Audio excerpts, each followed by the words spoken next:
What is culture jamming? Culture jamming is a subversion of a message intended by advertising. You may also hear it called subvertising or media activism. Culture jammers take the image from an advertisement and subvert the message. It's done to create awareness of issues with advertising and the negatives of a product. By discussing a brand or product in a different light, we become more aware and question our lifestyles. This is the main point of culture jamming.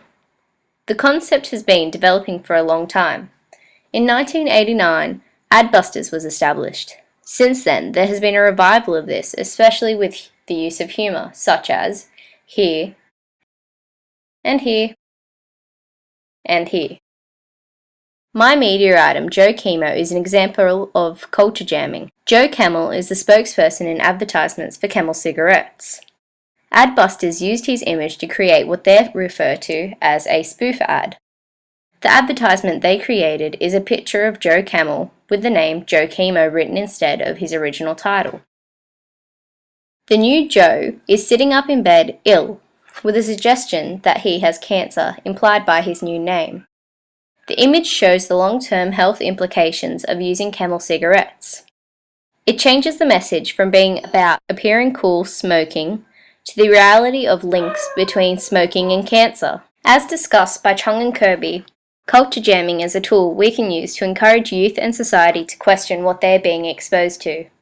Chung and Kirby discussed the exercise of having children create subvertisements. The authors highlight the following.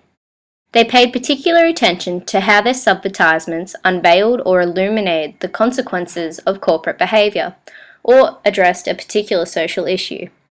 This creates the impression that students understood the concept of culture jamming by using its qualities in their own work. One of the most important conclusions from Chung and Kirby is that students relish the opportunity to talk back. This is important as it shows culture jamming is an effective tool in creating dialogue involving advertisements and products. However, there are objections to the effectiveness of culture jamming. The article Adbusted, there's a fundamental flaw at the core of Adbusters' culture jamming stance, discusses the idea that Adbusters are just not that clever or original. They open with a discussion of well-known ideas that subvertisements target, such as junk food is bad and smoking kills. They state that we all know these things, so the idea that culture jammers are using are no longer valid. This is important as it creates opposition to opposition. So those who may think culture jamming is relevant and effective may begin to think, wait a second, are we just using the same ideas over and over? Adbusters encourage questioning of ideas, so questioning their relevance follows the same way of thinking. The media item Joe Chemo is an example of an anti-smoking subvertisement. Joe Camel was used all the way up until 1997. He was retired because people began to worry when students could identify the character. People were concerned that they would also identify between the smoking and the looking cool. The general public knows smoking is bad, but the subvertisement helps to push this idea and draw attention to something that we take for granted. Dausch discusses the use of Joe Camel in marketing campaigns. He opposes the retiring of Joe Camel as he is skeptical of the effects of the mascot on children and creating future smokers.